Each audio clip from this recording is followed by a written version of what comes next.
Let me try and pull some of you into this discussion. I'll come to you right here, ma'am, and then I'll come back to Mark and then to Jay. I'm Carolyn Brown. I'm the Research Director for the Center for Comprehensive School Reform and Improvement at this particular point.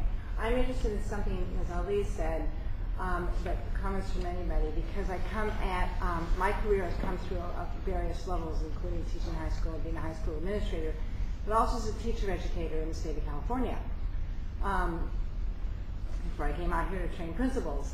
And one of the things we ran up against as a teacher trainer in the state of California, and I guess up against is a little bit of a strong term, but is a social justice movement in teacher training. And it took me, because I came from Washington State, not from California, it took me a few years to get my head around what social justice training was and what it meant in teacher education. And I worked for both the Cal State system and previous UCLA, and there always seemed to me to be a disconnect between what we were teaching in terms of social justice education, what we were advocating in terms of social justice education, and what I felt as a teacher was necessary to create that kind of rigor in the classroom. I'd be interested in hear your comments on that, particularly kind of in California. Exactly that, right? In my mind, and as we often talk with both the faculty of teacher-educator programs, but also policymakers that are wrestling with this too, what is social justice if it's not access to rigor?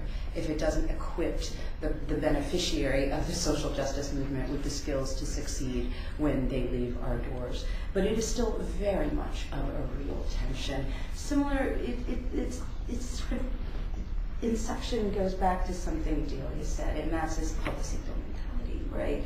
That you come from such a hard life that we want to empower you with a kind of esteem, a kind of confidence to move forward. That said, what gives me the most confidence as the child of a poor immigrant is being able to sit in a room like this and know I know at least as much on the topic that I'm talking about as many other people in the Zoom, right? So it really is about equipping the students that we care most about with the tools that they will need to succeed and the skills that they'll need to know and be able to demonstrate. It is very much a real tension beginning to change. As I talk to some friends in the faculty, one you'll hear because of the budget crises, gone are the days where you can have a Cesar Chavez Day to get all teachers equipped to know how to teach ELL kids, right? They're too expensive, they're not sustainable in this research-based world where finally we're giving dollars to programs that work. Things like Cesar Chavez Day, let's do Black History for a whole day so that we can equip our kids with culturally relevant learning. Those kinds of things are starting to go away. You really do need a sustainable program over time that bears fruit, that shows that it's actually giving rise to some increased student achievement.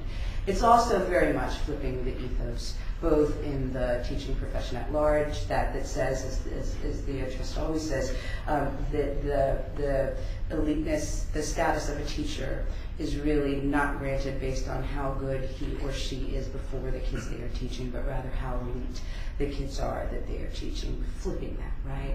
We're getting to a place that says you're a great teacher if you're effective with the kids you have before you, and that effective, at least in part, has to mean an increased student achievement. It's also, they're changing what we mean by social justice.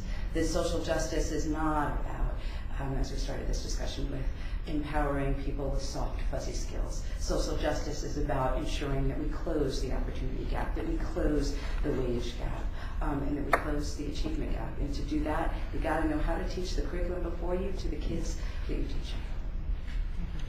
Just to add to what Russ was saying, one of the things that we've done in attempting to provide social justice is we totally ignore the community for whom we're providing it. If one talks to the parents of these kids, what they want is their children to go to college.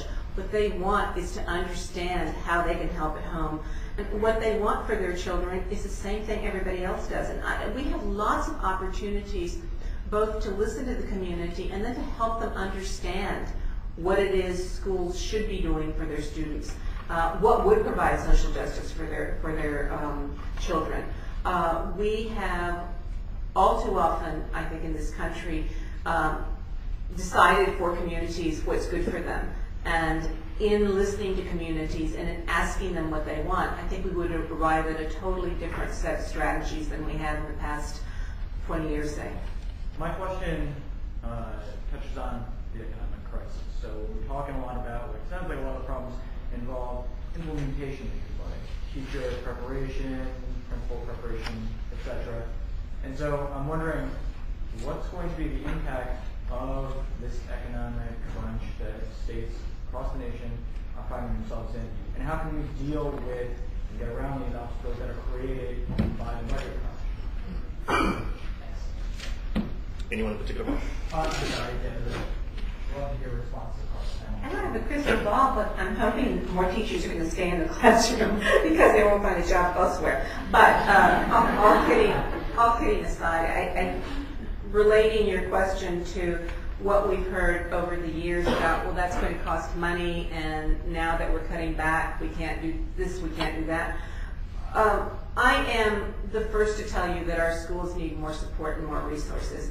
I'm also first in line to tell you that there's a lot we can do different with what we have. We spent tremendous amounts of money on teacher training right now. We spend tremendous amounts of money on curriculum. Figuring out how to spend those same sums in pursuit of excellence for all students, in pursuit of rigor, I think would take us a long way despite the economic crunch. Yeah, I think this presents an opportunity. I mean, that's the optimist in me, right? So, and it does so, I can think of one example in a way that does so as it relates to early college, high school, for example. And we don't usually lead with this, but this is, in some ways, if you think about this model that I've described, which puts students on a path to get some transferable college credit by the time they're done with high school. I mean, if we're successful in that, that's a more cost-effective use of dollars than we currently have in most traditional high schools. Think of it.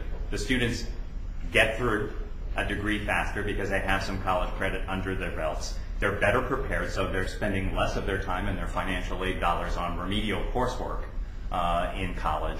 And also, you're going to see greater yield return on investment. It's a little bit of a longer-term perspective, but eventually those will be better tax-paying citizens with higher wages that can contribute to the national, the Commonwealth, if you will. So I think we need to get much smarter and savvier about making these arguments that, I wouldn't start with this is for the sake of efficiency, but what you get as an outgrowth of some of these better strategies are better cost effectiveness, better cost-effective strategies.